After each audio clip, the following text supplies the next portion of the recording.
Hi YouTube, and this is JTrain9987, and I'm back this time with my review of the DC Direct Batman Arkham Origins Series 1 Black Mask figure.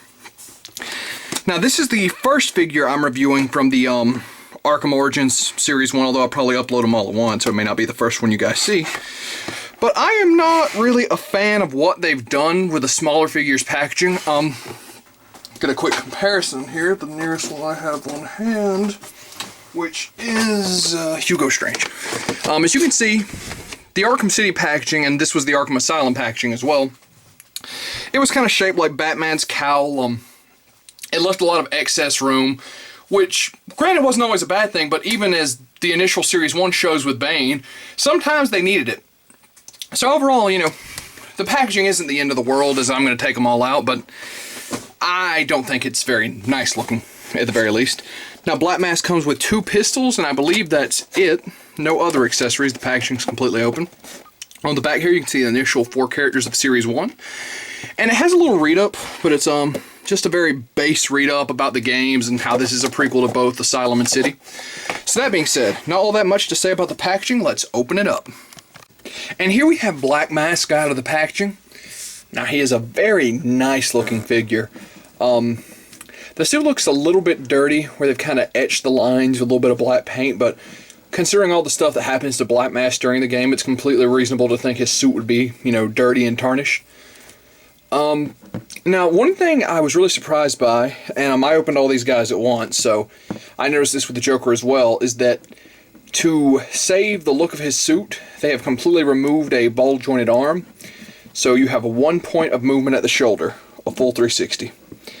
Which is really disappointing, and like I said, they did this with Joker, so if you want his arms out, that's about what you get right there. The wrist articulation is there, but it's very, very stiff, so you kind of got to fight with it a little bit. I'm definitely not fond of losing that joint, especially since the, as I'll show in my Joker review, the Arkham Asylum Joker had this exact same kind of suit style and still managed him to give for him to have the arms that lifted up and out without taking away anything from the suit. So that's definitely a major point of articulation that's lacking from Black Mask. As far as his other articulation, he does a full 360 at the head, as well as some nice up and down. No main torso articulation whatsoever, something I expected to give up for the suit. Legs go forward, back to about here. No knee joint whatsoever. And there is an ankle joint, but the way they've got his pants styled, it's pretty much non-existent. Of course, his pistols are in his hands. They're both exactly the same, and there's not too much to them. I mean, there is some decent paint apps on them. They're a little too thick to look realistic, but when they're in his hands, you really don't notice it that much. So, this figure is really lacking articulation, even for a DC Direct.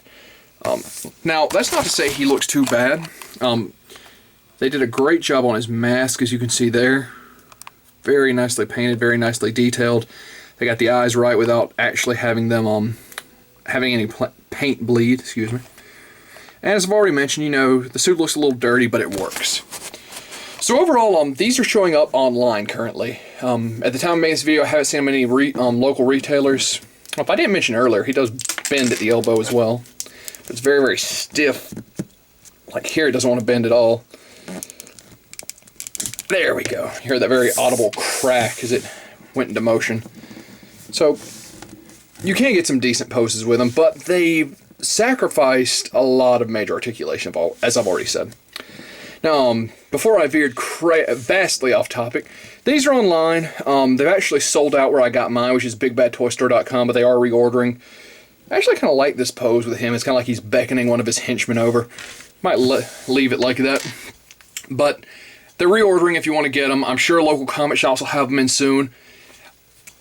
Black Mask is nice, but, you know, even for DC Direct, there is a sad lack of articulation in this figure. So if you're like me, you want something to go on a shelf, you think you can get him in a decent pose that you'll be happy with, I definitely recommend picking him up. For a quick comparison, here is the Club Infinite Earth's Black Mask. As you can see there, a very, very obvious size difference, which is, you know, to be expected between a Mattel and a DC Direct line. Still, you know, Both nice figures. This one has far, far superior articulation. Now, and let's get one more quick comparison in here. Where's he at? And here we have Joker, also from this line. Oh, also, none of them come with bases, which is sad. Usually, the Arkham figures have come with a base to help them balance on a shelf. So, at the end of the day, would I pick them up again, knowing what I know now?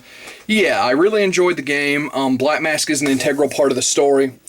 And he's not a bad-looking figure. He's just a figure where they took a lot of articulation out, and that's disappointing. And they made mistakes that they've already fixed, so what's up with that? I mean, if you bend his arms forward, you got this weird little arm part sticking out of the back of his back. But at the end of the day, I think I would still pick him up. And that being said, this is JTrain997, and I'll see you soon, YouTube.